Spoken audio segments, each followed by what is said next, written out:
Welcome to Haunt Weekly.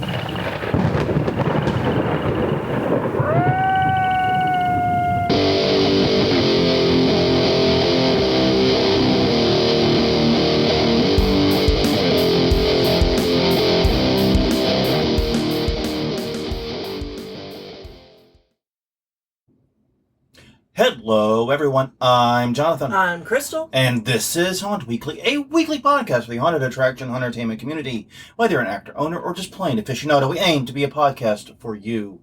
And we return to you this week with episode 452, which I've checked the math, is divisible by 4. That means it's time to do the news. And before anyone's in under the wire, yes, we will be talking about that story. But we have a lot of other stuff to get through first. Well, actually, we're starting with that and ending on all the other stuff so we don't have to remember it by the end of the episode. Well, yeah, but we have to do all the stuff before the news. Yeah. So, we got a lot. It's a sandwich. It's a shit sandwich. Shit's in the middle, boys. And we're going to be taking a big, nasty, stinky bite. On that note, though, please do check out all the places we exist. We're at hauntweekly.com. We're Haunt Weekly on X, formerly Twitter. Haunt Weekly on Facebook, youtube.com/hauntweekly, plus wherever you get your podcasts from. Definitely pay special attention to our Facebook page. That's where we post the question of the week and a bunch of other stuff, too. If we do live shows and things like that, we'll be posting them there. Once again, it's facebook.com/hauntweekly. All right. Well, we don't have any housekeeping this week. Work we did for the haunt. We didn't do any because there was family stuff going on. And I guess that's the housekeeping note. I'm sorry, relate. Yeah. There was family stuff. We won't go into details. No one needs to be involved with it. Trust me. Yeah. You don't want to know the details. No. I swear, though, there's going to be a time in your life you're going to write a book. And it will be a bestseller. Everyone will slot it in fiction, even though it'll be very much nonfiction. Yeah. So anyways, it'll be an interesting time when that day comes, but not now.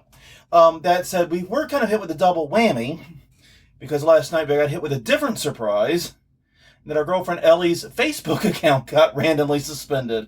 Yeah. And this is not typically, and I feel kind of talking about this, we've already posted about it publicly, but this is wild. She got suspended for alleged fraud or some deceptive behavior, which is crazy because anyone who knows the first thing about Ellie on Facebook knows that she gets all the scammers. Yeah. She is like the fucking bat signal for scammers to come out. And they come out everywhere. Facebook Messenger. She has to use WhatsApp for communicating with some of her coworkers. So there. And it's crazy. Now, that hasn't impacted us directly, but we've had to take over duties and things and sort of try to shuffle around how we're getting shit done for the yarn store and other things while this is being sorted. Yeah. So it's a big fucking mess right now. Sorry we're late, but between those two things, yeah, we're going to be a day late, and that honestly, those things have to come first. Mm-hmm. But all in all, yeah, we're coming out of it ahead, and hopefully the bullshit train will end after we finish our main story today. But on that note, every week we do ask a question a week, and last week we asked a simple question. What is the best example of a TV series that uses haunt tactics? Basically, what should haunters watch in order to learn something from it? Okay. And go ahead. Several people commented face-off and competition shows. I'm going to pull Daniel Barnett's comment that I agree with a lot of people that have said that.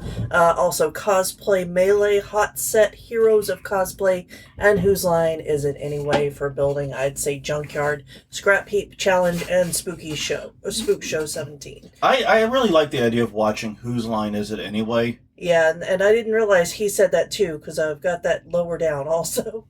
Sorry. But sorry about that. Yeah, we're going to double up on that. But we'll come back to it then. Mm-hmm. Ryan Haynes said, anything with acting that inspires you. That's a good point. Yeah. If you see a character that is striking, look at what they do. Sort of break down their mannerisms. Understand the cadence of their speech. Mm-hmm. How do they move? The things that you as the actor can easily control. Look at how those things are done. Good point. Mm-hmm. All right. Nick Beiser said, whose line is it anyway? All right, now we'll come back to it. And yeah, that is such a great idea because here's the thing. when you watch it, do keep in mind that each half-hour episode involves like 2 hours of them working. Yeah. Like, do remember that. It is improv, but remember that you're only seeing, like, at the most, maybe 25% of what they actually put out there. So no one bats 1,000, even these amazing professionals who have literally been doing it their entire professional lives at this point. Yeah. So bear that in mind. But also, just look for how they play off each other. Look for how they come up with things. And always watch the hoedown to notice Ryan standing at the end figuring his shit out before it's time to sing. He's always fourth, and it's for a damn good fucking reason. I love watching the wheels in his head turn while everyone else is singing. We'll cut to him, and he's like deep in thought. It's great. Yeah. It also would be good for some warm-up games. Get ideas for that. Yeah. I recommend props. Props is always just one. You got a bucket of weird shit somewhere. Have everyone do props with it. It's easy. Yeah, I think that the guest coming to dinner would also be a good one. Yeah, where I have to guess what the quirk is. Yeah. But after everyone's had a moment to do their bit. Yeah. Yeah. I think that's a good idea, too. There's a lot of good games there, basically. Yeah. So, yeah, study it. I think that's great.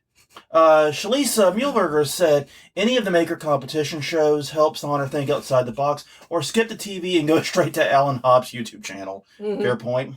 Guess we could have asked for YouTube channel recommendations. Perhaps we should have. Yeah. Maybe we will another time. We're old. We are old, but honestly, we're living in like the golden age of streaming. Oh, I know. Yeah, we are, and there's a lot of... And it's not just current stuff. You can go back and look at old stuff. I love, like, Whose Line It Is Anyway? Just talking about that. You can go back and watch every single episode of that. Yeah. Have fun. Knock yourself out. Find the one with Richard Simmons. Yeah. Highly recommend that one. And finally, Roberta McClellan said, are you being served? Hear me out. It's all about timing and reading your audience. Okay, so when I saw this comment, I just squealed a little bit inside, Yeah. Yay! Because I grew up watching this era of PBS on the weekend at home. Yeah. I would say you could expand this to British comedy more broadly because it's a very British style of comedy. Red Dwarf does the same thing very well. And you introduced me to it in the worst way possible. Sorry. Yeah, I've got a show. It's about a cat and a hologram and a guy that fly around in a space junk ship. Yeah, that great pitch, Crystal. Great pitch. I've gotten better. Great pitch. And then for my next trick, I'll try to sell LASIK to some. But no, seriously, LASIK is great. You should get it if you are a candidate for it. And don't listen to me. I will tell you the truth. Which is what to be prepared for, honestly, but it can be a little frightening. But anyways, I also think I was Keeping Up Appearances was the other one that I think. And also, even though it's a little bit complicated these days, Mrs. Brown Boys also uses a lot of the same timing, even though now a lot of that humor falls pretty... Yeah, it does. It didn't age well. No. We'll say. So yeah, but British comedy in general, I think, is really, really good for timing because it is very much about the actors and the characters rather than focusing on more slapstick stuff typically. Yeah, well, and I would say, if you're... Go and see what comedy is like in a different country. Oh yeah, absolutely. Like see shows from other countries because that also helps you expand. Yeah. And we've been doing a little bit of this ourselves with Taskmaster. We've been watching Taskmaster. One of the great things about Taskmaster is you can also get the New Zealand, the Australian one, and the one season of the American one they did. Right. And it's very interesting to see how similar it is, but also how different it is. Yeah. Like, you can tell British comedy is way meaner. Yes. Greg Davies is fucking vicious compared to the other Taskmasters. Yeah.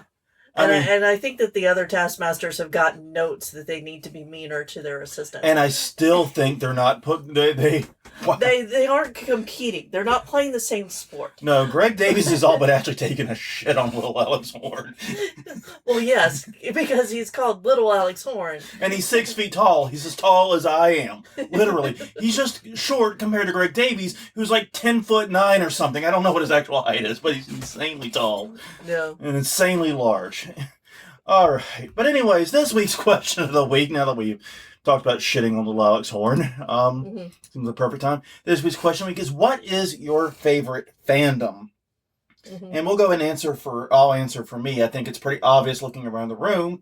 It's Repo the Genetic Opera is my thing right now. And it's compounded by the fact that I am sitting underneath 2 screen use posters from the film and recently acquired a blind bundle of stuff that was used in the film, which includes a call sheet, a shooting script, and storyboards for the film. Yeah. And we are trying to figure out the best way to display and share those. It's going to be a difficult challenge. But also we got a screen-used magazine cover. Yeah.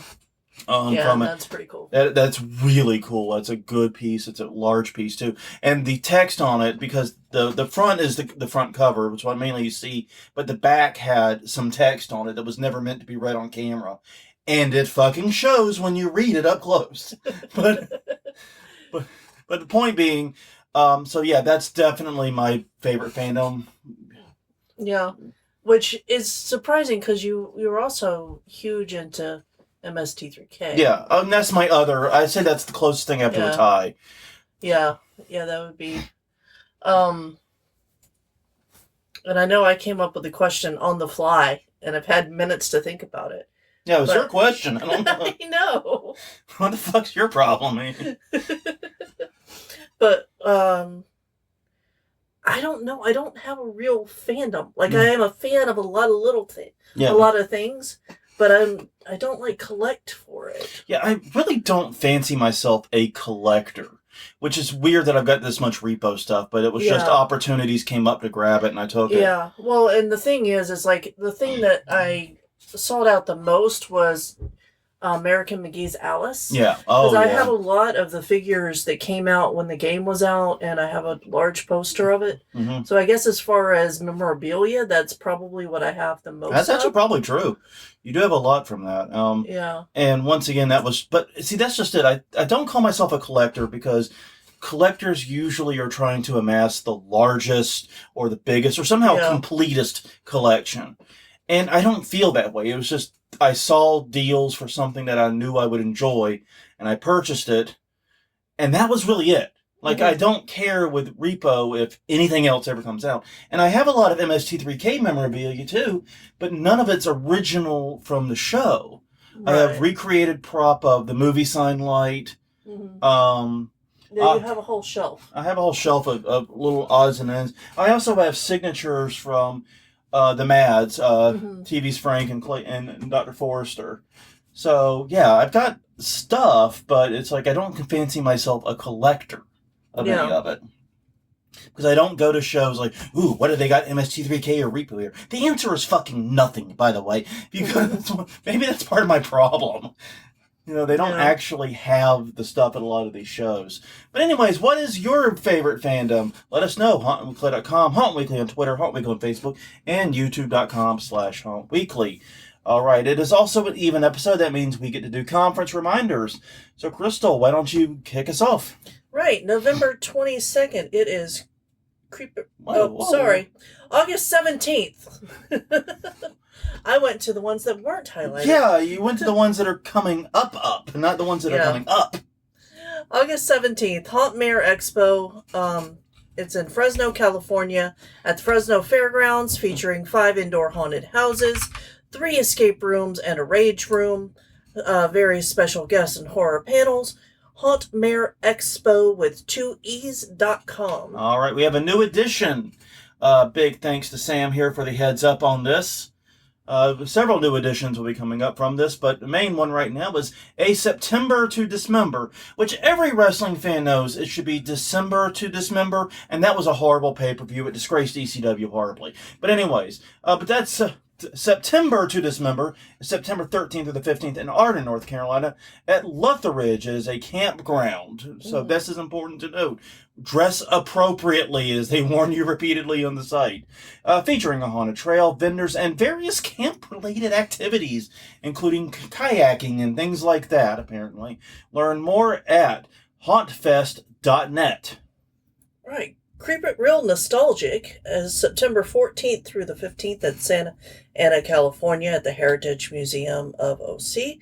Over 100 vendors. CreepItRealOC.com. And finally, after haunt season, November 8th and 9th in Cincinnati, Ohio, it is the Legendary Haunt Tour. Starting at the Westin Cincinnati, but most of it takes place on a bus and goes places. What are those places, you ask? Well, it's the Factory of Terror, the Dent Schoolhouse, the USS Nightmare, and the Haunted Laboratory. Legendary Haunt Tour 2Ts. For more information, it's a good lineup of haunts, gotta say. So, anyways, as we've said, it's an episode of Visible Life 4, so it's time to do the news. Yes. And yeah, that story. All right, well, I'll just jump into it. This article comes from Craig Shoup at the Tennessean. McKamey Manor owner faces attempted murder and rape charges following domestic altercation. Now, I'll give the usual caveats here. We do not like discussing Russ McKamey in any capacity. Right. We think he is a terrible shit stain of a human being who does not run a haunted house, but yet somehow, through his public media campaign, has managed to breathe way too much of the industry's air. And so we don't like talking about him without good reason. That said, Reckless Spin did give us a lot of good reason to discuss him. That was quite entertaining, but this is not that. This is, unfortunately, a very serious and very heavy story. Basically, he and his domestic partner were involved in what they originally called a domestic dispute. He was charged with domestic assault, but after speaking with the victims, it seems the charges have been upped quite significantly. They're saying he strangled the woman identified as his girlfriend and then repeatedly raped her during a domestic altercation. He's expected for his initial court appearance in August 6th, and his bond was set at $60,000. Yes, and I found it interesting that the Assistant Tennessee Attorney General, Christine Knowles, actually sent a letter about this. Yes. She stated that it had expressed concerns over the haunted attractions practices. Which, quote-unquote business practices. I find calling it a business to be a bit of a leap, too, but and basically saying it does not offer or honor participants' wishes to stop during the quote-unquote tour. Once again, from what we've seen, ain't much of a tour either. Right. Referencing a Hulu documentary, McKamey says, "We're known for no quitting and no safe wording." Yeah. Which is something he has said publicly, not just in that documentary, but he said other things to that effect elsewhere. Well, and, that is basically evidence against him. Yeah. And now it's recorded in a doc. Yeah. Again. Again. So. And that's one of the things that's been so frustrating for people like us, is that he has made those kinds of statements repeatedly. He has been accused of those things repeatedly, and nothing has been done. No real legal repercussions, and now someone got very seriously hurt. Yeah. It never had to get to this point. No. And that really pisses me off on a very fundamental level. It's like, it never should have gotten here. Right. Never, ever. It should have been known that it was assault when people stopped consenting to being tortured, basically. Yeah. And that's what it is. It is. I mean, the example I use all the time is if you and I sign an agreement to have a boxing match, and after 4 rounds or whatever, I say, you know what? I'm done. I'm tired of fighting. Take out my mouthpiece, take off my gloves, and start to leave. And you start punching me again. That's assault. Or even if, as we step into the ring, I say, no, I'm not up for fighting today. I don't feel like doing it. No blows have been thrown even. Yeah, exactly. You can withdraw consent at any time. Exactly. And that's one of the reasons why consent forms at haunts are meaningless. Because the customer, that just proves they consented to it at the ticket booth. Yeah. Or online before they came. That says nothing about their consent in the actual moment. Yeah, and I think that we've had this conversation before. That Knowles was saying that she was not surprised by the charges against him. Yeah, basically it was a statement in support of the charges. Yeah, and his attorney is saying that the charges are fabricated as part of the investigation started months ago by the AG. That screams bullshit to me. Oh yeah, it's complete bullshit. Because these are very different charges that came from local law enforcement, not state officials. Yeah. This is a very, very different set of charges. I'm mad it got to this point. I'm mad that this is what it took to get him arrested. It sounds like McKamey Manor, and I'm doing the air quotes, even though this is an audio-only podcast and no one can see it. But my understanding is that McKamey Manor stopped sometime after the Reckless Ben videos stopped functioning as a quote-unquote haunted house, which it hasn't been in eons anyways. So whatever Russ was doing had stopped, but Russ is, without a doubt, a shit human being. And there's just no kind way, couched way to say that. Anyone who would do what he does and enjoy it is a shit human being. Yeah. That is my opinion, and it is as close to a statement of fact that an opinion can be. But I'm pissed off it took this long. I'm pissed off someone had to get hurt this badly. I'm frustrated. But I hope, maybe against hope, that McKamey Manor is going to be moved to a correctional facility somewhere in Tennessee. I hope I hope this sticks. I hope this sticks. I hope he spends time in prison. And I hope that whenever he does get out, because he will almost certainly get out at some point, he comes out as a different person. Because, I don't know. I'm just... the main takeaway for me is how pissed I am that it had to get to this point. Where second-degree murder charges were necessary. I don't know the details. No, basically the details are what we've said. You can read the articles for yourself. There's plenty out there. They inundated the news searches. Yeah, we basically, if we seem a little bit skint on haunted attraction stories. One of the problems we had was this story came up so many fucking times in our alerts and our feeds. Yes. That whatever else was buried and was required a lot of other searching. So a lot of work went into the stories that are not this one. So please bear with us this episode. So why don't we talk about one of those other episodes now? I feel like... One of the other stories? One of the other stories, yeah. Other stories. Let's talk about something else. Okay, dystopian thriller film that was filmed in Columbus County is set to open. Diana Matthews.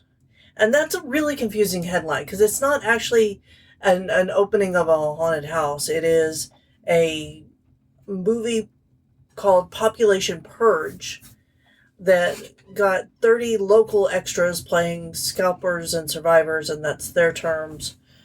Filming wrapped up in 2022, but the pre-sale just went on. And that's not uncommon for a lot of independent films, by the way. Right. I mean, we've done independent films before that have never seen the light of day because even though filming wrapped, other issues along the post-production side happen. So that's not uncommon.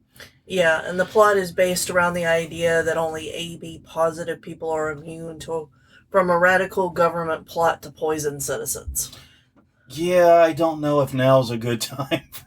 For talking about that? Yeah, to release that? Yeah, that's a little bit awkward. But yeah, no, it's actually a very interesting story. Um, I think Yeah, did so we'll you? just go to the next one. Okay. Um. No, that's Okay. okay. First, we have to talk about the Texas Haunters Convention. Yes. That one got skipped. Oh. The Texas Haunters Convention took place before recently, and there was apparently a kerfuffle over parking, and it was a bad enough kerfuffle that they released a statement on their Facebook, basically saying that they had arranged to have use of certain lots, and that for reasons that were unclear, despite those arrangements, those lots were closed and blocked off, and attendees were not allowed to park, causing massive shortages of parking.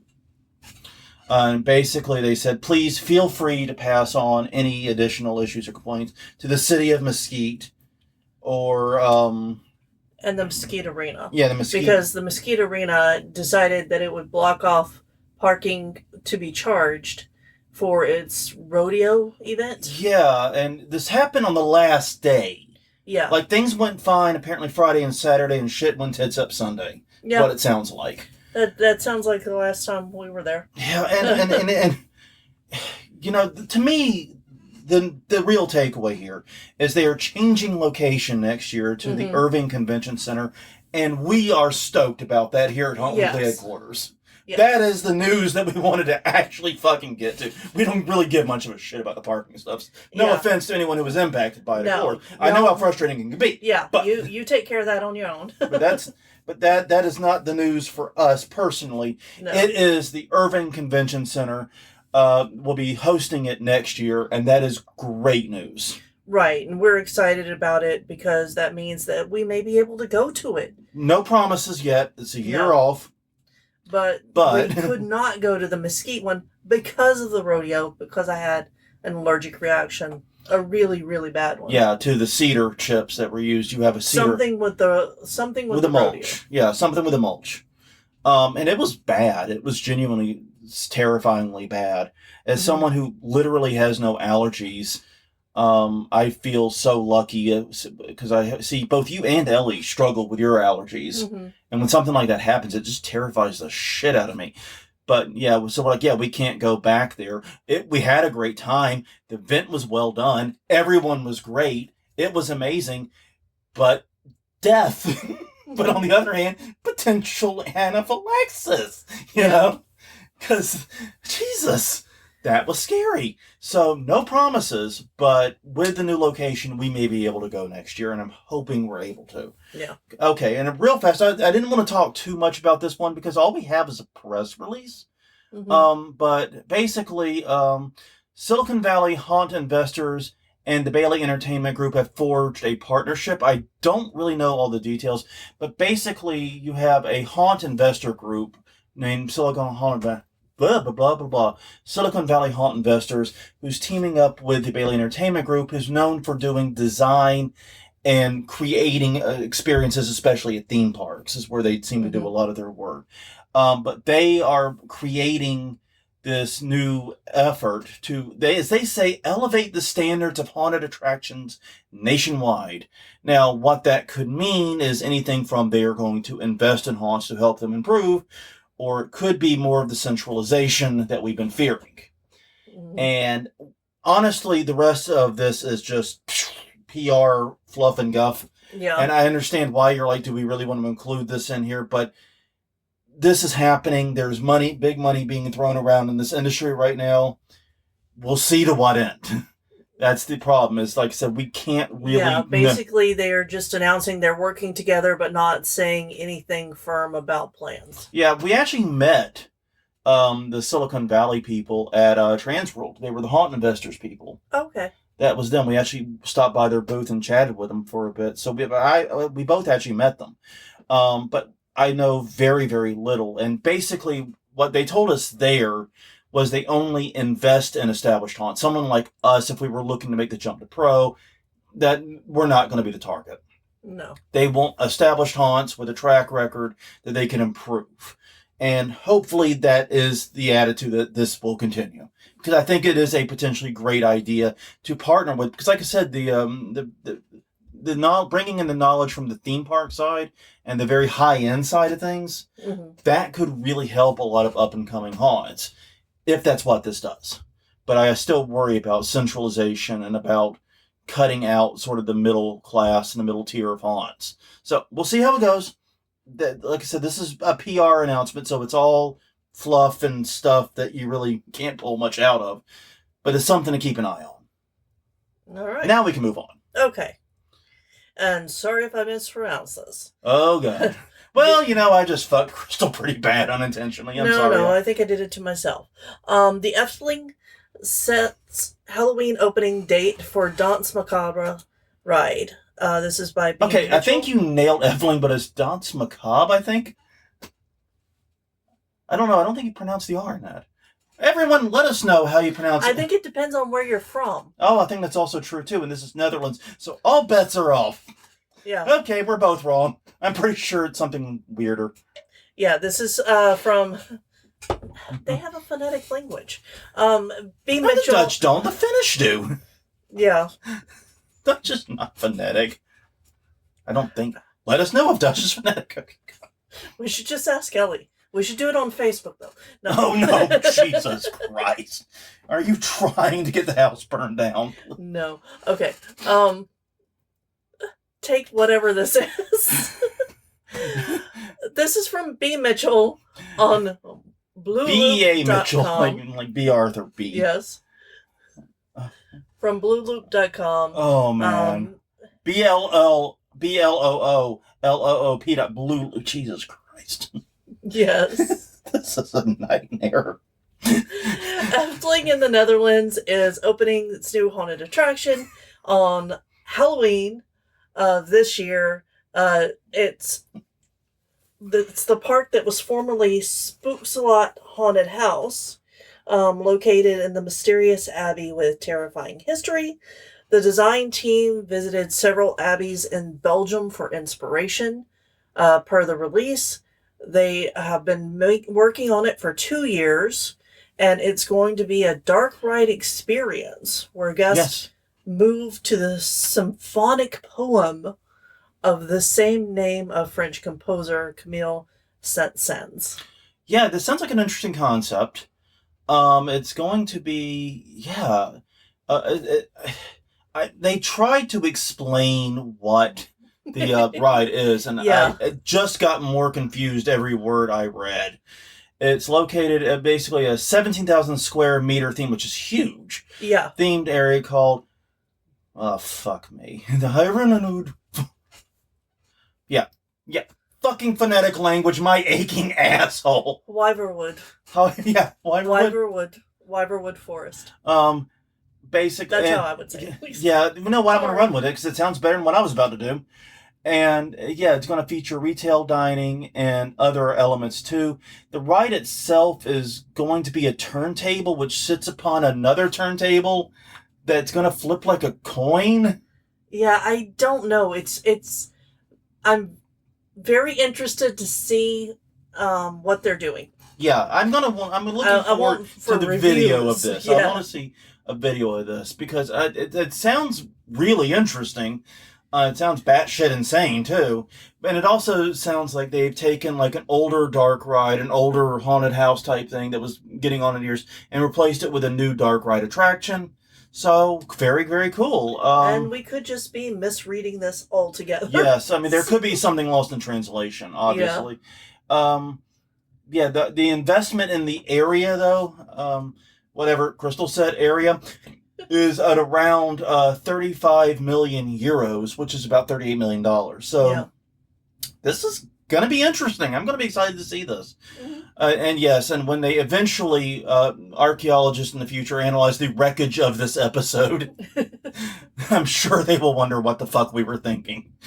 Mm-hmm. We may be a mystery in 1,000 years for people. Okay, well, here's a simpler idea for what to do during the off-season. Eloise Asylum is hosting a country music festival, basically. This is an article by Amber Ainsworth at Box 2 Detroit. But Michael Ray, Love and Theft, and other country singers will be coming to the Asylum on August 3rd for the country music blowout on the grounds of the historic building. Basically, it's the home of the Eloise Asylum, but they will be turning it over to be a country music festival. Not big fans of country music. Have no idea who any of those musicians are. But yeah, this is an interesting new way to expand upon the things they have been doing, which has included escape rooms and paranormal tours. Yeah. So, very cool. Yeah, I think they were in our news last month, too, for the hockey player coming for a special... Oh, you're right. You're right. I think that was them. Yeah. Yeah, so they're doing something monthly to get onto our news. And they're doing very much like Eastern State Penn does. Which is, they're well known for it, but they also seem to be doing some work to, preserve and educate about the space itself. So very, very cool stuff. Mm-hmm. All right. Six Flags Over Texas has announced the themes for this year. This is from KVUE. This is a YouTube video. Have fun with that. And basically it is the announcer listing the themes and saying, no, like hell no, I'm not going to that. Yeah, that is the best part. I will agree. And then going, okay, well, I could do that. I had forgotten that. I dropped that one in the list, I think, and I had completely forgotten that's what it was. Yeah. But I did watch it and go, this has to be the one we choose. For that reason, you're absolutely right. Yeah. But so the themes are? Texas Chainsaw Massacre, The Conjuring, Saw, Stranger Things, and more. And they'll be open September 13th through November 3rd. Yes, that sounds awesome. Okay, and speaking of theme parks, well, okay, that was not necessarily the greatest transition, but Disney gets ready for Halloween for a good cause. This is an article by Gina Sirico at ABC 13. Nobody does Halloween like Disney, the quote reads, and as part of our commitment to children's hospitals, Disney is launching a brand new program this Halloween season. This is basically what Patrick Sagar told on the red carpet, which I believe is a program. For each costume purchased at DisneyStore.com, Disney will donate one costume to Starlight Children's Foundation. Mm-hmm. Basically, up to 20,000 costumes will be donated, and there are plenty to choose from in the Disney Store, DisneyStore.com/Halloween shop, or you can learn more about Starlight at starlight.org/HalloweenJoy. Yeah. Or just Google those things. I mean, honestly, you're just going to search for them anyway.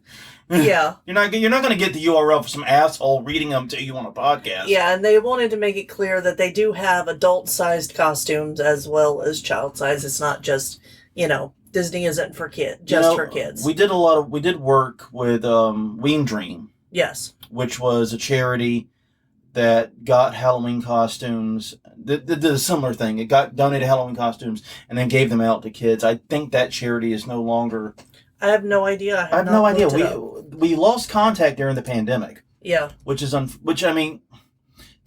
can see why, donating costumes during a pandemic might be a small problem. It seems like the site is still up at least. Well, don't say that just yet. Yeah, you just clicked in it and going. So we'll come back and talk more about Ween Dream later, but they are a local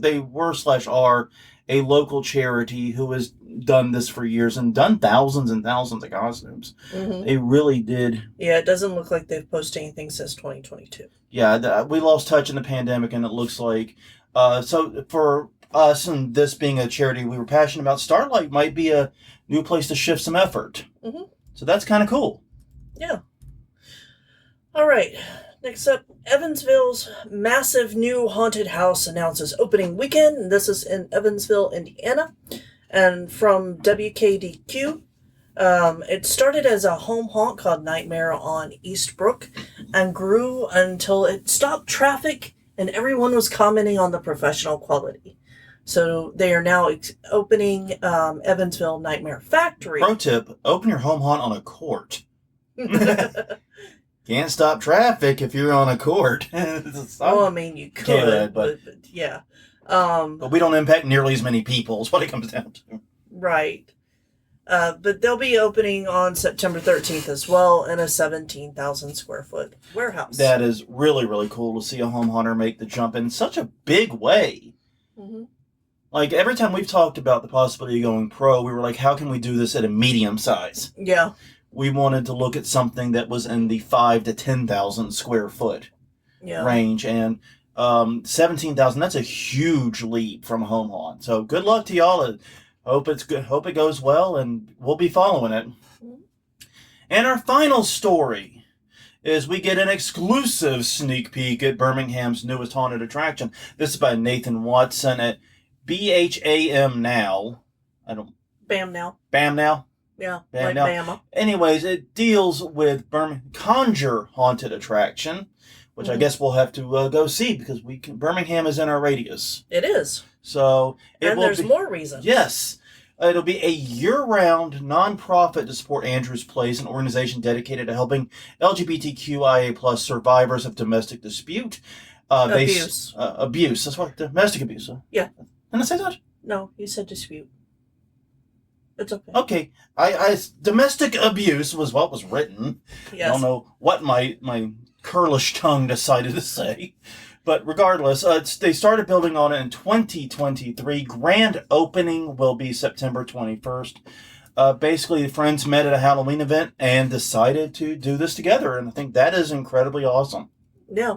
Yeah, I am looking forward to this because since it's year-round, we'll probably be heading that way in December. Well, we will see what their exact year-round schedule is going to be like. But yeah. And then if they're going to be doing year-round charity stuff or if the haunt's year-round, it's a little bit unclear. It is year-round and it all goes to charity. Okay, so it is a year-round haunt. Yes. Okay, well, we will be checking it out at some point. Definitely. And like you said, December might be better with timing because both of our jobs will be a little more calm. A little more calm, and Ellie will be able to take off some of the days that are not store days. Yes. So we will be seeking we don't know what the schedule is, but we will be coming out. Looking forward to hearing about how this goes. It's going to be a lot of fun, and I'm very interested about a year-round haunt in Birmingham, too. Yeah. Usually year-round haunts are in super high tourist areas. I just don't know how much, I legit do not know how much tourism Birmingham gets. Yeah. That's legit, I don't know. I've only visited Birmingham a couple of times as a stopover on the way once to Atlanta. Well, and I think that's the thing is that there's enough traffic because it's on a major road. Yeah. And so I think that may be exactly what they're banking on. Mm-hmm. Well, on that note, everyone, thank you very much for joining us for this episode. It was indeed a train wreck, but we blame the Dutch for that. We don't do that. Dutch people wrecked Haunt Weekly. We demand no, we don't. We blame exhaustion for that. Yes, well, that's okay. That's probably more accurate, but it's much less funny. Yeah. But on that note, please do check out all the other places we are. HauntWeekly.com, Haunt Weekly on Twitter, Haunt Weekly on Facebook, and YouTube.com/Haunt Weekly. Until next time, I'm Jonathan. I'm Crystal. And we will see you all next week. And hopefully things will be a little more calm. Thank you very much for your patience, and we'll see you then.